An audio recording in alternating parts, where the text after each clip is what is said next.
Well, hey, good evening, everyone. It's been a while since I've been on YouTube. I've got actually some material I need to upload at some point, but my little jump drive, for whatever reason, the computer's not accessing it. It says I get this access denied error.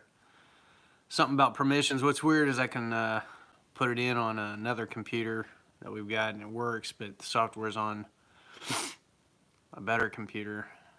So I don't know. Maybe Tom, Frugal Prepper, or maybe Frank, one of you guys that are more techie than I, can figure out the whole access denied thing and why it doesn't work in the computer. But anyway, hey, as the title suggests, my family has COVID-19. Fun times, super fun times.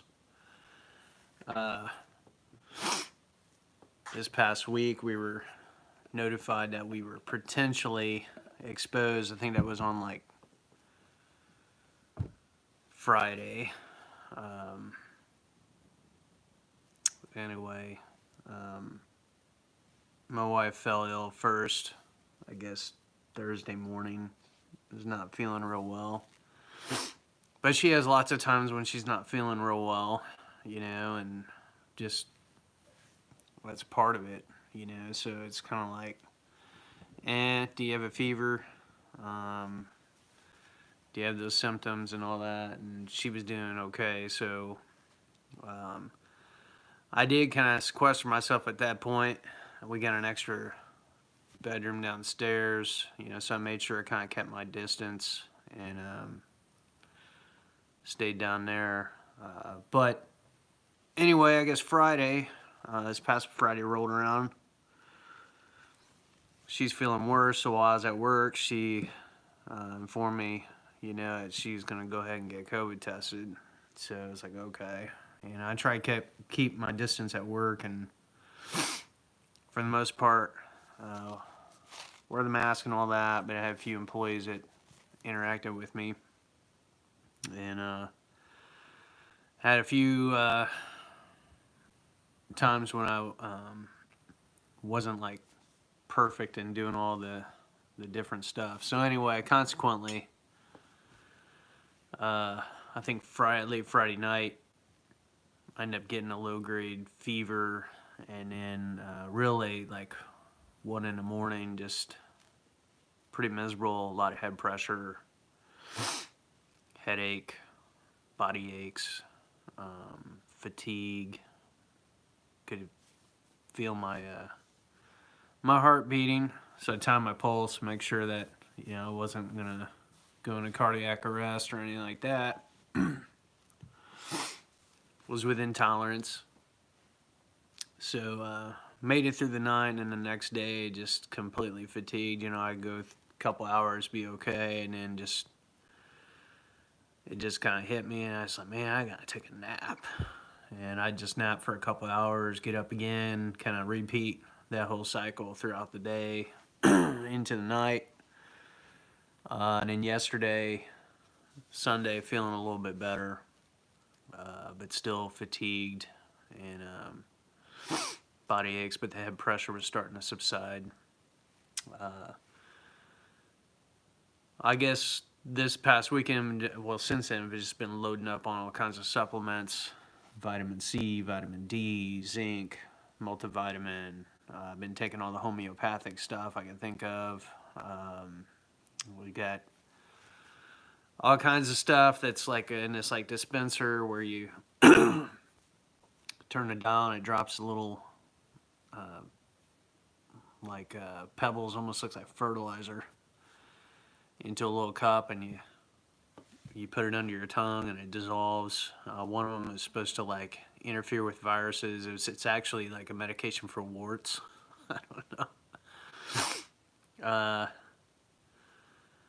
One for like a cough, the other for headaches and stuff. And then I've been taking my fire cider that I do have a video, a couple, I think maybe a couple videos, at least one, where I walk through how I made it and all that. I've been drinking that. religiously for like the last month, and I think it's really helped. Um,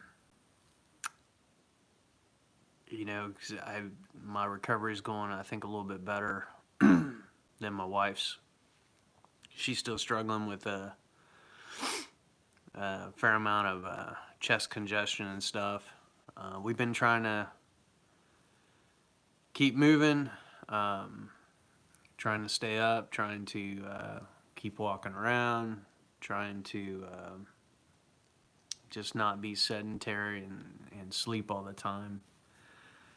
Today's the first day I didn't need a nap, and we were able to get. I was getting a little education on the different kinds of tests you can get, but Dayton Children's Hospital, they had a rapid test site where they test for the antigen, you know, and it's if you get, you know, in early stages, some symptoms. It's supposed to be pretty accurate in detecting whether or not you're positive. You know, of course, I had all the symptoms and stuff, or a lot of them, and tested positive. So there's 7 of us. Good chance that 3 of us are confirmed positive for sure. My 2 older girls are awaiting their test results. They got a PCR test, which is a little more.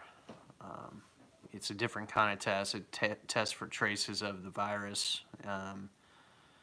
You know, and can determine whether you've had it at some point or, you know, whatnot. And it takes a couple of days to get those results. And they got those tests free through work. For me, I had to, because we didn't have doctor's orders for the rapid test, we had to pay, I think it was like $60. But we got the results basically same day, at least for the younger kids. So I took my 2 younger kids that were, or 2 of the kids who so far seem to be okay. One, they both complain a little bit of sore throat. I took them down to Dayton Children's today, and they were confirmed negative. So, at least negative as of today. I mean, that doesn't necessarily mean that they're not going to develop it at some point, especially since 3 of us have it and are kind of still within the first 5 days of it. At least I am. So we'll see what happens. But it's kind of one of those things because you don't know how you're gonna react to it. I mean, you see all kinds of stories in the media. It's hard to know what to believe. You know, there's a lot of fake news out there on both sides. You know, on the right wing, you know, alt-right.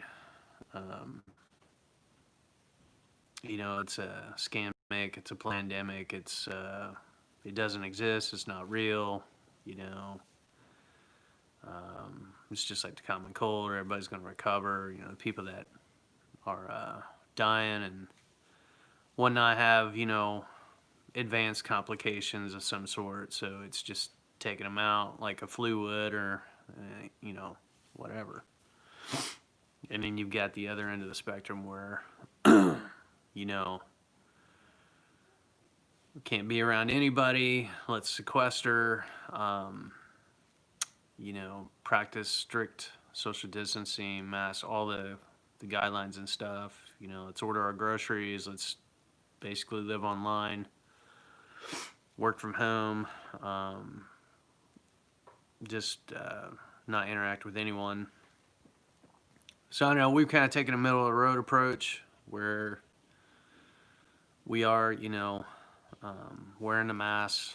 I mean, most of the stores require it now anyway, but we were wearing them beforehand.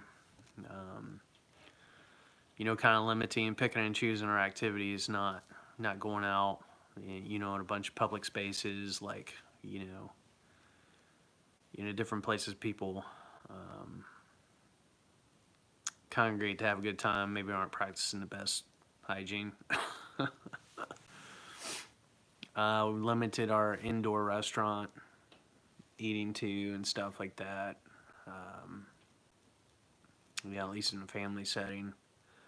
At work I'd still go out and grab a bite a couple times a week. You know, but anywho, um, it's just kind of where it's at. So far, things seem to be good. But also I've read that with this thing is you can be on the mend and doing well, and then it kind of can take you down by surprise. Where there's some stuff going because it's, I guess, circulatory in nature. Be people dealing with blood clots, and by the time people figure out what's going on, they end up collapsing and killing over. We know of at least one acquaintance, I guess, was someone my wife knew. She was in her 40s, and that's basically what happened to her. She was recovering, seemed to be doing well, and then next thing you know, she started having difficulties and collapsed, and they couldn't revive her, and she's gone. And as far as I know, I don't think she had any kind of like complications like, advanced diabetes or heart disease or any of that other stuff that we're aware of. It's just one of those freak things. So I guess that's what's scary about it, is that, because there isn't really any, it's not like it's a flu that we have herd immunity to, like that's been passed down, or like we've had a version of it before. It's like brand new, something that you would not have. But at the same time, if by and large, if you're taking care of yourself, you're eating right, getting enough sleep, doing things to cultivate your microbiome and your immune system, your body is going to defend itself, and adapt pretty quickly and do what it needs to do to recover. So that's why a lot of people do recover from it. So hopefully, I mean, we're kind of in the thick of it right now, but overall doing pretty good. Things are going pretty well. Hopefully we fully recover from this thing, and it's not going to be a big deal. It does have an economic impact, though, for sure. I mean, like work, as a result of me testing positive, over the weekend or whatever, people that I worked with or that had closer interaction with me basically are having to self-quarantine, and get tested and all that. I feel terrible, like that I'm the cause, of that and inconvenience there at work. And we've had other people at work that's gone down, and we've had to go through the same kind of protocol. But it's still, it's no fun to be, kind of the source of that, and the thought that, maybe I'm responsible, or, especially if they get sick, that they potentially got it from me, right? So that's, that's not something I'm real happy about. But anywho, it's kind of where things are at right now. As far as immunity and stuff, what I read and what people I talked to and stuff, I guess the more severe your reaction, or like the symptoms you have and all that, supposedly maybe the more immunity, or the stronger your immune response, like the more antibodies maybe you have, or like maybe you'll retain immunity longer, up to like 90 days or something like that. Maybe even 6 months, who knows? We'll see. Right now, I think my sister and my brother-in-law, potentially have it. So we took some stuff. I dropped some stuff off to them earlier tonight.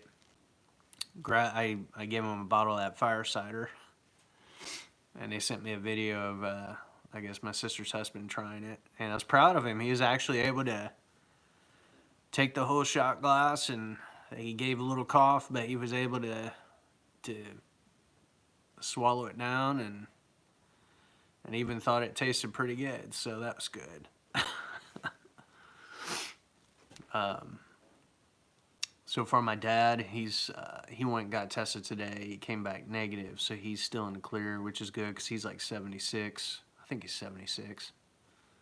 76 or 77. I'll have to remember when his birthday is. Because of his advanced age, right? But he's really healthy. Grew up on a farm and all that. Works outside. Lives a pretty clean life. Not involved in a lot of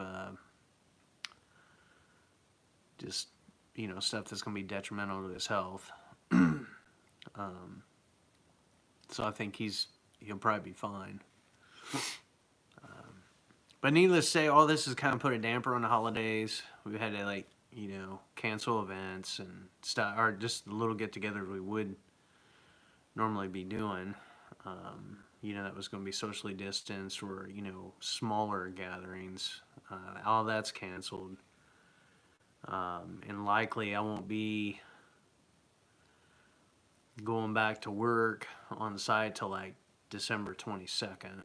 In the meantime, I'll be working from home, which is a blessing. I mean, fortunately, I've got the ability to do that. If I was in manufacturing or something like that, it might be a different story, and then that's where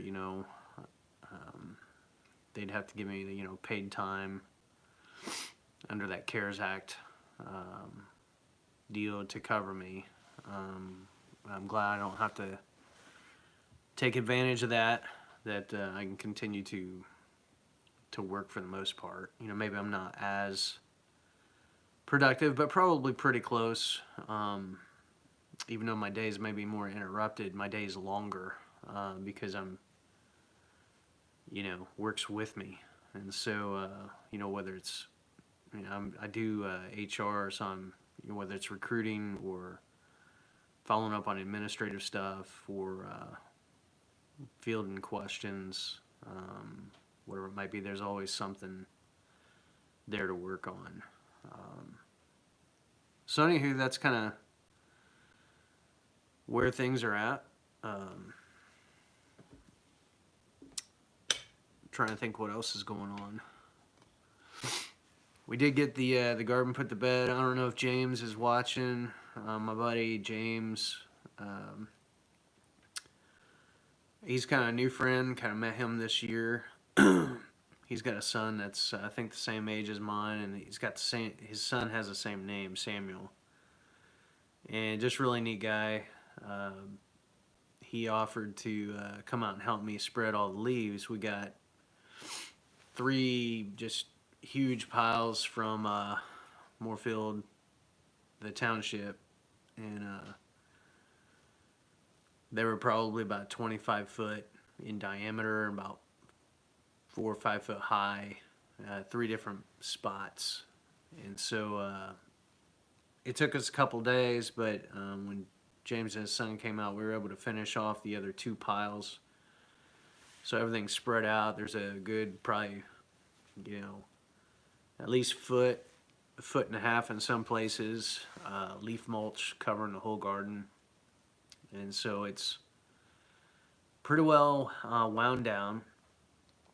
And, over winter, assuming we get some snow and rain and all the rest, all that will break down and kind of mat pretty nicely to kill all the weeds that started overtaking things towards the end of the season.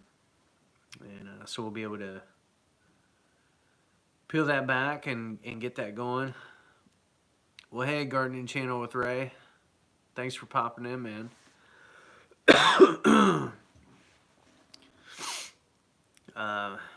looking forward to the gardening season though. I got there's a big catalog I normally get from Baker Creek. My coworker Melissa brought in the free catalog that they mail out when you request, and I normally get that. I haven't gotten mine yet this year, but she brought hers in for me to kind of look through, and I'll probably be starting some plants for her. I typically do for my friends and stuff. I'll try to get them some plants because usually I do way more than what I need.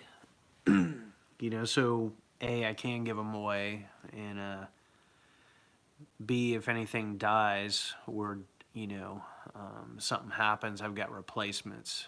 It's typical what I'll do. I'll get everything planted out and then kind of wait, and within a week or two, we'll know whether or not, you know, it's going to make it or not. And sometimes they die for whatever reason, or bunny rabbits get them, or something happens. One year we had a windstorm come through and like rip everything up. That was discouraging. I actually had to go to the little nursery and buy a flat of plants to supplement, because by then I'd already doled everything out. But anyway, looking forward to getting that going again. I may do some microgreens this upcoming season. I've been reading up on that a little bit. It's kind of fascinating. I guess supposedly, you know, the microgreens could be up to like 4 times, I think it's 4 times as nutritious as like the regular plants, because everything's at the sprouting stage where there's just, it's nutrient dense. You know, it hasn't grown out and expended all that yet. And so you can get a lot of nutrition by eating the seedlings, you know, basically the sprouts. And so I may very well experiment with that this winter. I've got an LED light setup that would work, I think, pretty well for that. I may upgrade my other light, depending. So yeah, I don't know. I know there's a couple of people, it looks like, popping in and out of the chat here. Feel free to comment or ask a question or whatever. We can make this kind of interactive. It doesn't just need to be me talking. You know, fill in the time here. If you guys have questions or anything you guys want to talk about, I'll be on here for just a little while longer.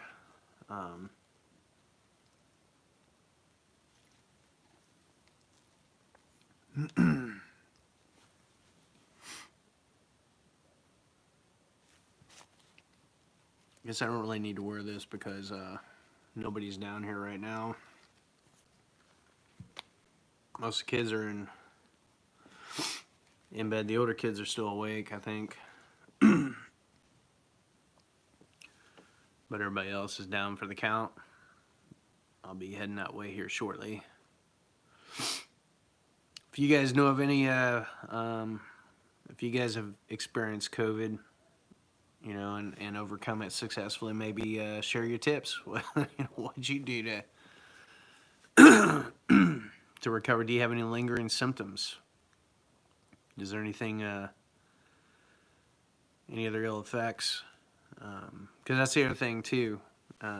Read about is that, you know, some people, they get over it and all that, but then there's like these like secondary effects to deal with, like whether it's like earaches or like joint pain that doesn't go away, or you know, internal organ damage, like crazy stuff, right? I mean, hopefully, again, none of that's gonna happen, but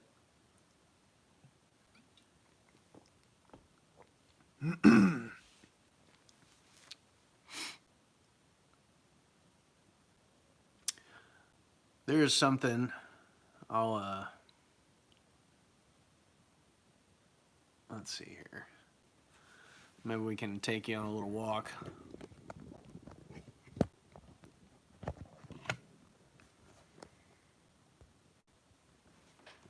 My tissue box that is now empty. My popcorn.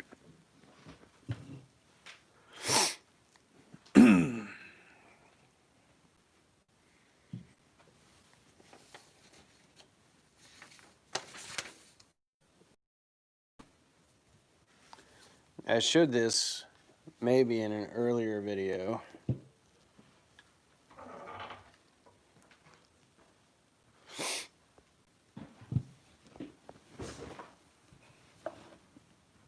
But this book here,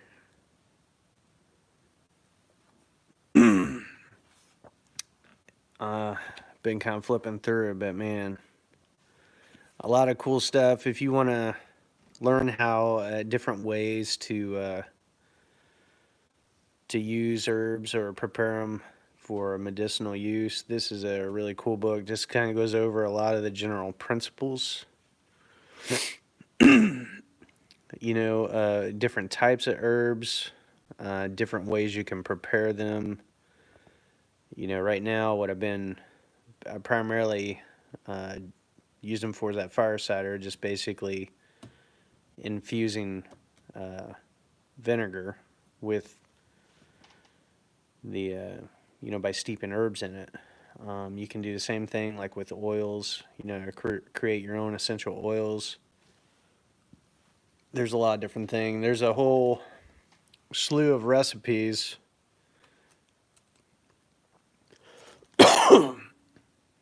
in the back. I mean, there's also definitions for everything, like the different herbs there are, and like at least the major ones, you know, and some of their uses and whatnot. And then I think there are recipes. That's interesting. Hemorrhoid suppository. That's hilarious.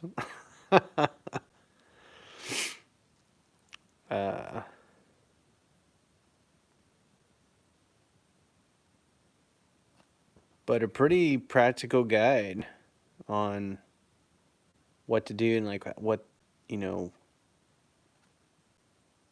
what each of the herbs function in the formulas.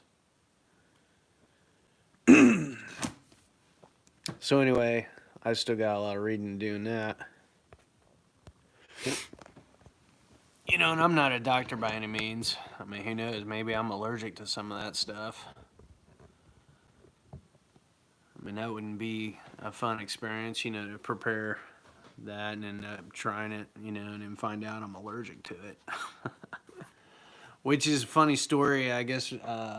Years ago, we used to work with youth and stuff, and we had this kid whose mom was very health conscious, to the point that, like, when we go to youth camp or we do this, she would send a cooler with all of his meals, like what he was allowed to have and whatnot. And what was kind of funny is that he, you know, he'd eat some of it, but he'd kind of just either throw it away and eat whatever the camp food was, you know, because, I mean, as a little kid, I mean, who wants to be, you know, ostracized like that, right? Well, anyway, I guess he had some allergies and stuff. And one day he's over at the house, and my wife had made some cookies, and they happened to have nuts in them. And he happened to eat one. Well, it turns out he's allergic to nuts. And so he started having a reaction. And so my wife called, you know, his mom, and she's like, oh, give him the syrup of Ipecac, which I guess we had some of that or whatever. I don't know if she had sent that at one point as a precaution. I forget. But anyway, they gave him that. Well, it turns out he was allergic to that as well.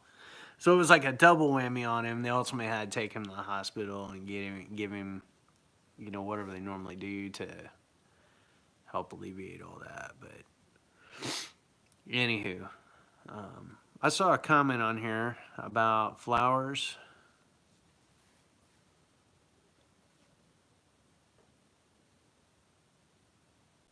Feverfew, which is medicinal flowers. Interesting.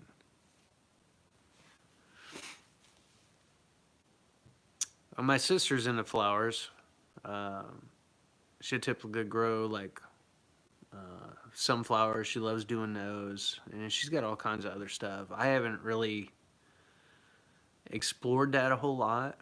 I mean, um, I know it would be good for me to do that. I remember reading a Mother Earth News article like years ago that talked about like pest management. That one way you could kind of rid your garden or greatly limit like bad insects is by having a lot of flowers, different kinds intermixed, or like a perimeter. Being strategic about them because the type that would attract like pollinators. Because then basically they're like assassin bugs. They not only come in for the pollen, but they also, will eat the bad insects and stuff. And then I guess other flowers like why they're put off, scents, like a scent that insects don't like, or will put a chemical in the ground that will discourage, different kinds of what is it, nematodes or whatever the bad ones are. So there's a lot of, I guess, benefits to doing that. But mine's basically veggies. I love growing veggies.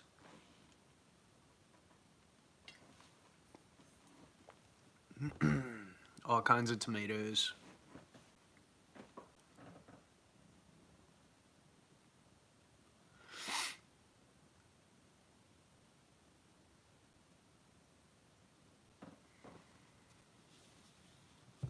In fact, when I get my seed catalog, maybe we'll make a video where we go through and like pick out what we're gonna do this year. I normally get a calendar too. I wait till they go on sale. Usually I get it down at Tractor Supply where they'll have all their really nice calendars like 50% off after the first of the year. So I'll usually wait till after the first of the year or so, and then go down and get my Farmer's Almanac calendar or whatever it is.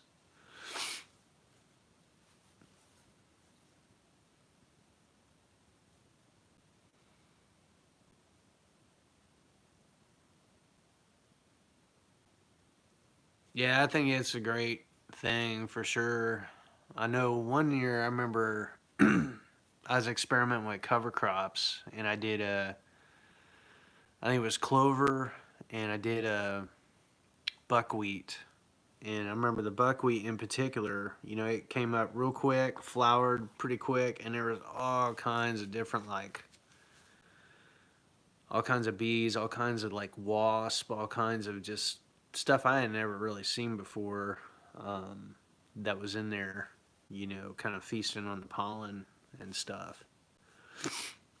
And then, you can let it go to seed and then cut it down and reseed itself, right? Or try to chop it in, after it's flowered before it closes up to form seeds. The clover is pretty neat too. I was kind of experimenting with like living mulch. I did was it wheatgrass? Wheatgrass and clover was the kind of living mulch I kind of experimented with. There's a channel, and I haven't been on YouTube recently like a whole bunch watching videos. I've just been so busy, but there's a channel, I think it's called I Am Organic Gardening. It's like all one word.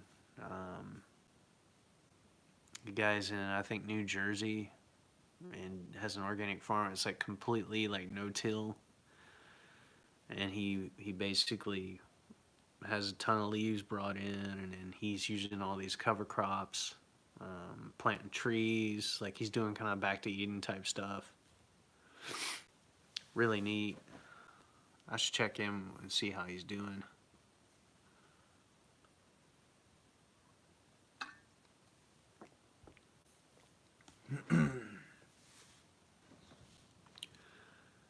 Yeah, so how big of a plot do you have?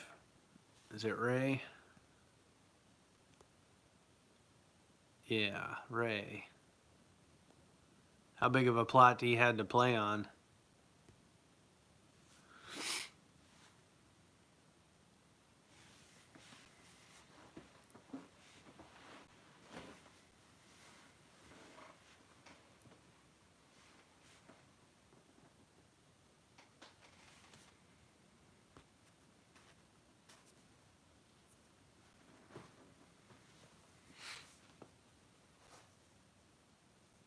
Right now, I've got like a 50 by 100 feet plot that we kind of play on right now, and it keeps us pretty busy. I don't think my dad wants to go much bigger than that because he's like the primary caretaker when I'm at work and stuff like that, and I think he enjoys it. He enjoys watering it, enjoys walking through it in the morning. I mean, usually it's but like May, uh, June. It's just super pretty. Um,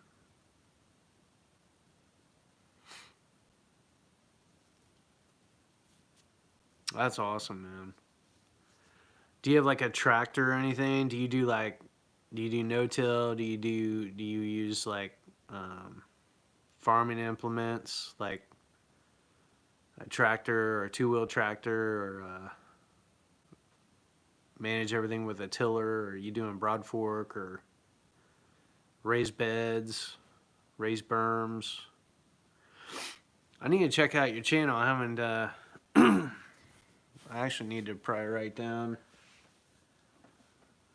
Except I don't have a pen handy. I could probably go back through the comments here later once we're off here, but check out your channel.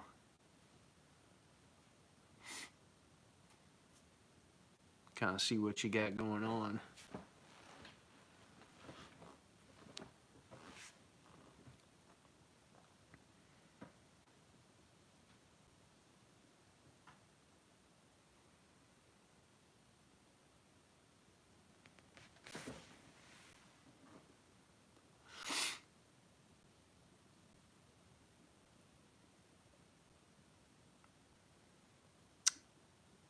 Not that big.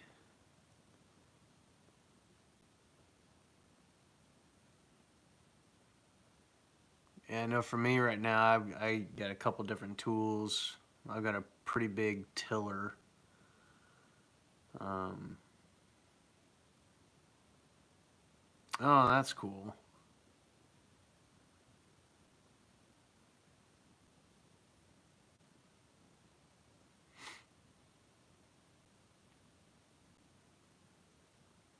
Yeah, polytunnel allows you to do some pretty neat things, particularly with like vining crops and stuff.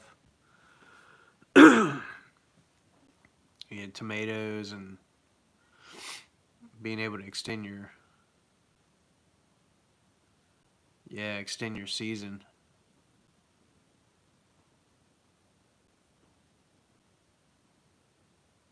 Well, that's awesome. 5 acres, that's incredible.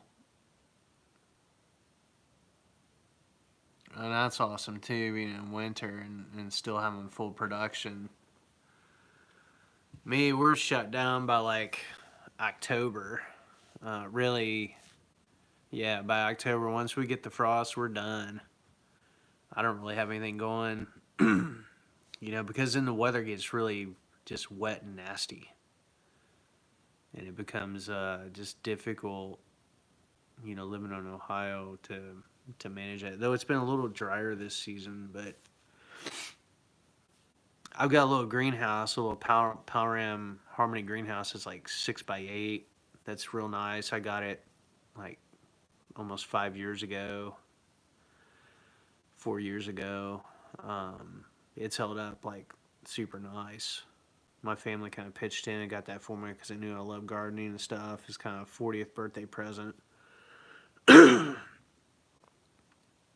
And I've got it pretty tricked out. I got the automatic opener on the top and the automatic side window louver.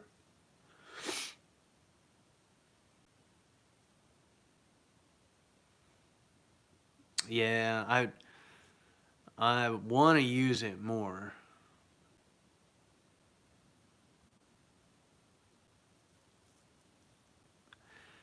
Yeah, I think the Rose, honestly, for me, like I had toured around. Um, oh, you got me beat. I only had like 60, 70 plants, and I got a ton. I mean, it was an incredible year for tomatoes. In fact, I got one. I was in a tomato growing competition. Mrs. Green Thumb hosted. I kind of got robbed. I don't know if she did miss my video or whatever, but I grew this one. It's called Dallas Wilson Cuban, and as far as I know, you can't get the seed anywhere. Like they, so I got it like 4 years ago as a local greenhouse here, and then it changed hands, and it no longer sold the variety because it was locally like whoever was running a greenhouse. Um, that was something they developed. They don't carry it anymore, and I googled it, can't find it. But it was like 2 pounds, 7.6 ounces. Thing was massive, like as big as my head. um, but yeah, I think rows are nice because, like, I mean, you can do, and then you can reconfigure the garden, right? I can change it up each year. It doesn't have to be the same every year. Whereas if I had structures like raised beds or whatever, things would be kind of sad. Oh, and there's Tom. It's about time, man. I was hanging on for you, man. Tom and I live in the same city. He's my go-to man. He's the smartest, like most talented, honest mechanic I know.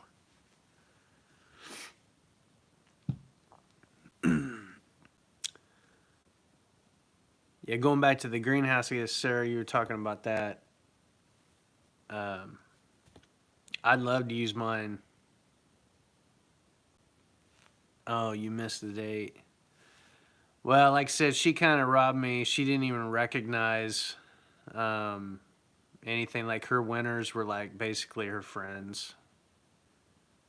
And maybe I like misread miss.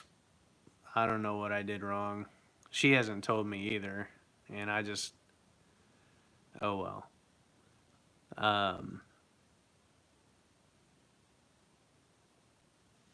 but as far as the greenhouse, I'd love to be using it a little bit more. I've got it set up for heat. My dad's we got a portable heater in there, and where we can run an extension cord out to it, and usually in early spring I will get plants in there. But during the winter, it's kind of impractical. Um, we're so busy with other things that like I can't. It's just not a priority to make the time to go out there and cultivate stuff there when I can do it under grow lights here at the house, which is why I'm thinking about doing the microgreens and doing that here at the house where I can control it, I can monitor it. I'm here every day. Just it's a time saver, and a lot of times I'm getting off work, it's dark, um, so this kind of is what it is.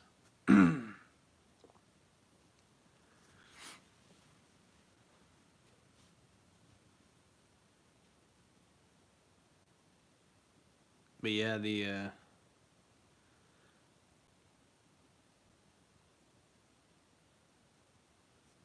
I think the next step for me is either doing the polytunnel, like getting some of the open land undercover, or getting the row covers where I can start earlier in the spring. So that's the other challenge. And some of my earlier videos this year, that was the challenge. Like we had a good day, and so like weather-wise, so I was able to get my plants in, everything looked nice, and then it got just nasty cold and all that, and everything was like getting discolored and like. Make a long story short, the stuff that I ended up planting later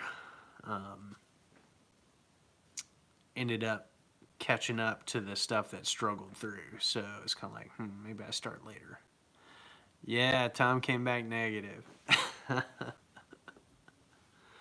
I'd still monitor for symptoms though, man. Those tests can be, it could be a false negative where you potentially still, I guess what it confirms is that you're negative today, but potentially you could develop it, you know, later on. I guess the more accurate test, or the gold standard, so to speak, is this PCR, which tests for like genetic material of the virus, whereas the rapid test tests for the antigen, which I think is like the immune response. Yeah, I hope so.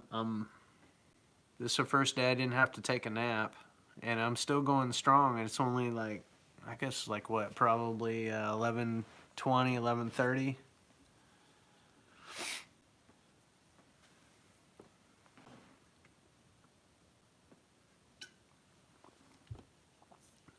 Hope I get better soon because I can get my car over to Tom's.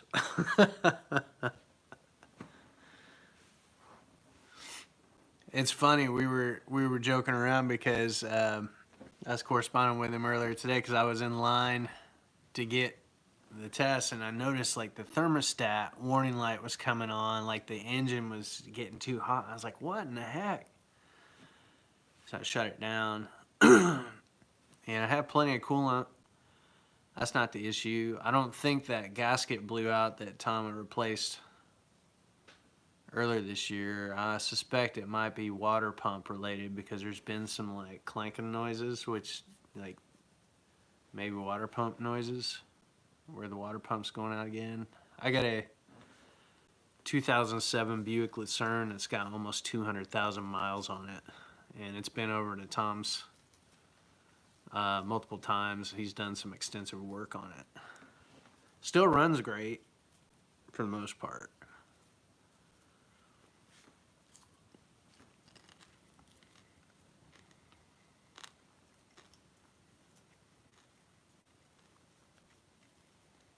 Tom's awfully quiet. I think he's thinking about what he's going to charge me the next go around.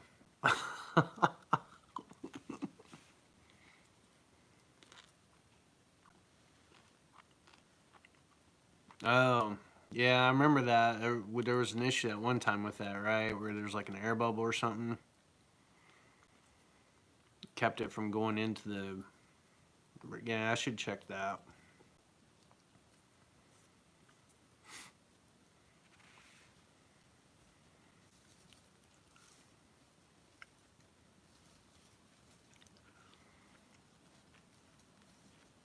You know, maybe what I'll do, since I'm going to be working from home for at least the next week and a half and stuff, maybe I need to do some more live streaming. We'll do some COVID live streaming, potentially.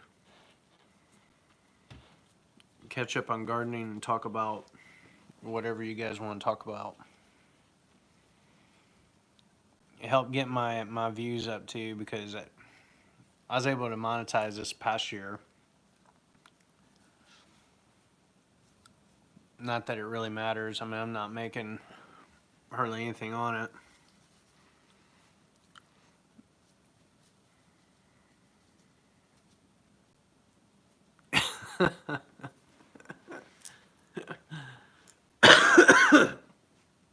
Is that your secret? Is that how you stayed, how you've been able to evade COVID, is menthols?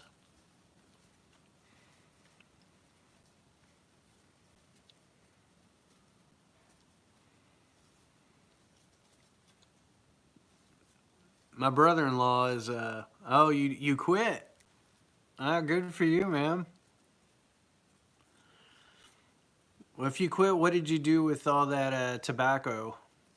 Tom grew tobacco this past year.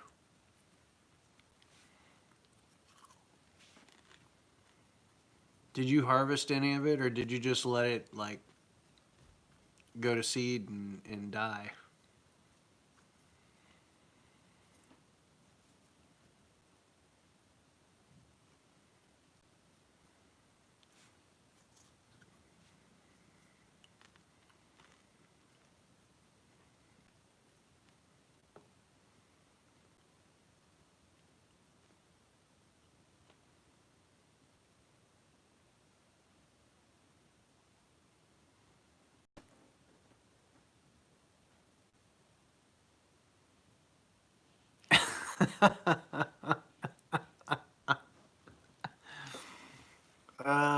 That was killing me.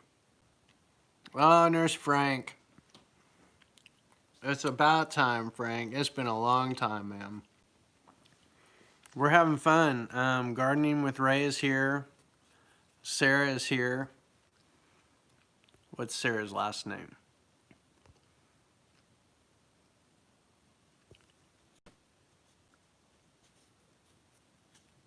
Yeah, Sarah Hayhurst. I appreciate you stopping in. I don't think I've seen you on one of these before. I'll have to check out your channel.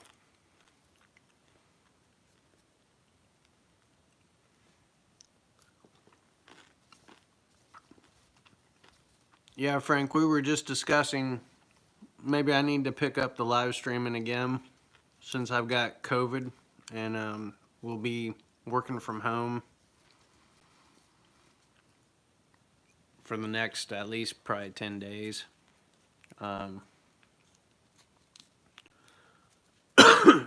Maybe do a COVID live stream, COVID updates, where you guys can see whether I make a full recovery or not. Oh, I'm eating popcorn.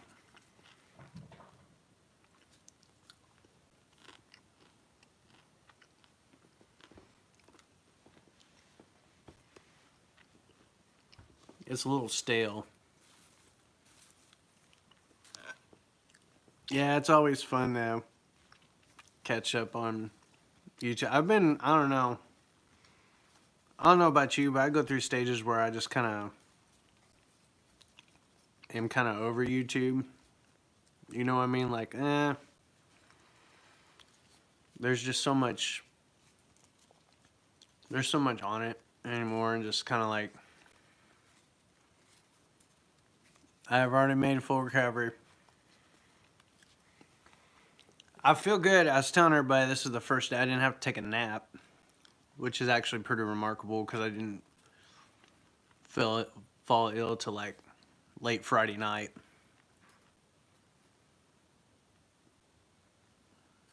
Oh, liver. Yeah, I believe that, man. I got all kinds of people praying for me. I think that's help.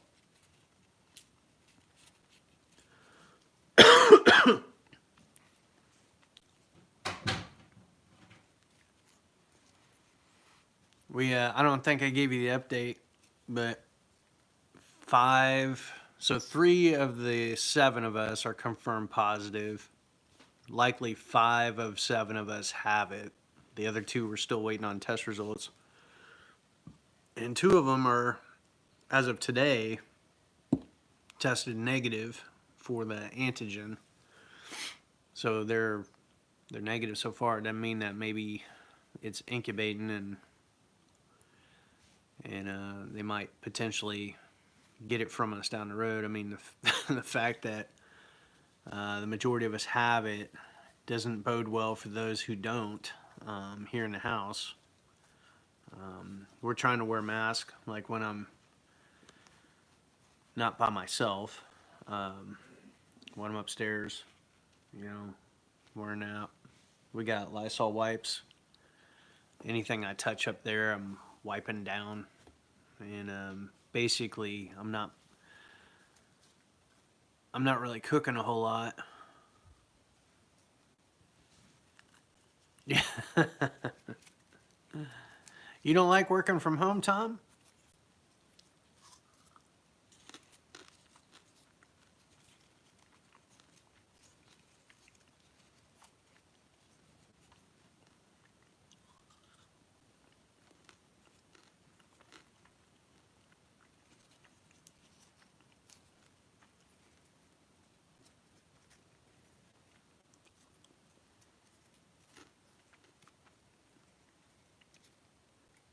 Oh, no, it's really quiet.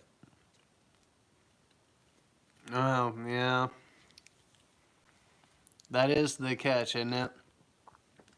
The blessing and the curse from work from home. Oh, there's the convenience of it all and stuff, but there are certain things that definitely being in person, like just being able to pop over and ask a simple question instead of having to jump on Microsoft Teams or email or Skype or whatever. But one thing from about work from home though that is nice is that you can get the ball rolling, and in a lull, you know, can check on something here at the house or whatever, and I'm still making up the time. I'm working. I think I'm working actually a little bit longer work from home because you're not getting away from it. It's there, so you're at least tonight. Like I didn't end, email correspondence till about 10 p.m. tonight. So I know I made up, for anything that I lost, doing other things today or whatever.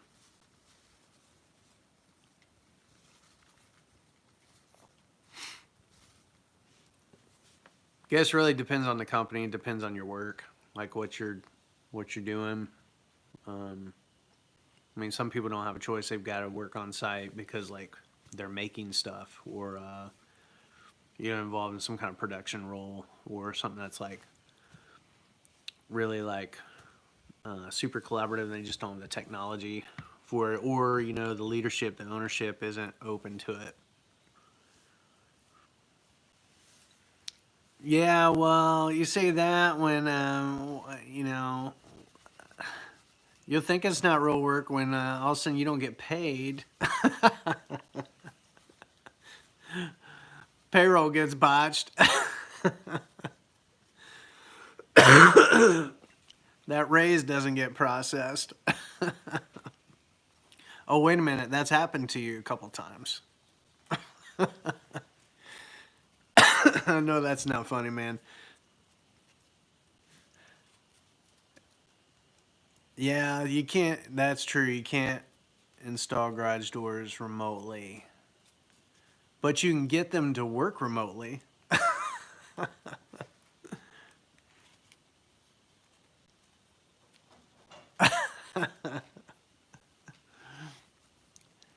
You just have to speak in code, Tom. That's all. We just got to change some of the lingo, some of the nomenclature you're using.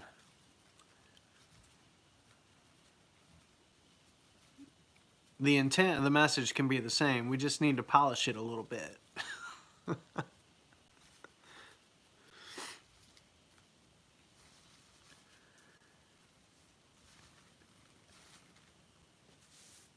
It is tough. Yeah, I know personally for me, the biggest challenge has been like just getting to know the owners and like understanding how they make decisions and like the thought process like they go through, so that like I can better like service them and like do things that I know it's kind of in line, with what they're thinking, or consult with them or whatever. One, because they got a lot more experience than I do. I mean, they've got each of them, 25, 30 plus years of like business ownership experience. Um, so that's kind of a challenge coming into a role where you're supposed to be, you know, while a lot of it's transactional and like handling day to day, blocking and tackling and stuff. There's an aspect of it that's consultative, and being able to bring a perspective and stuff.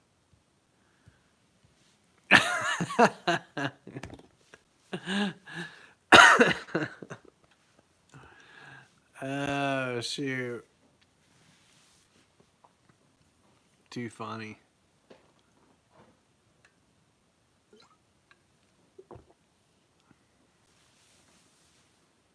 Uh oh. my little portable charger.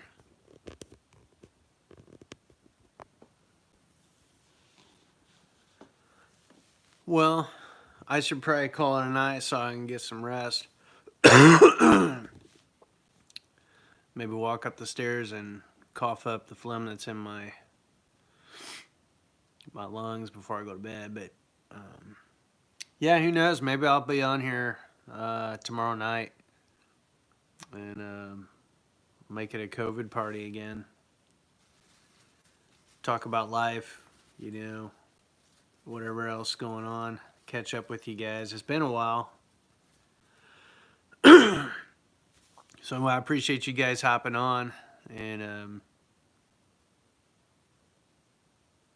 yeah. Yeah, I don't know if that works that way.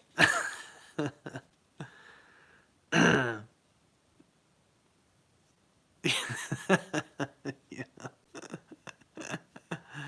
Oh, shoot.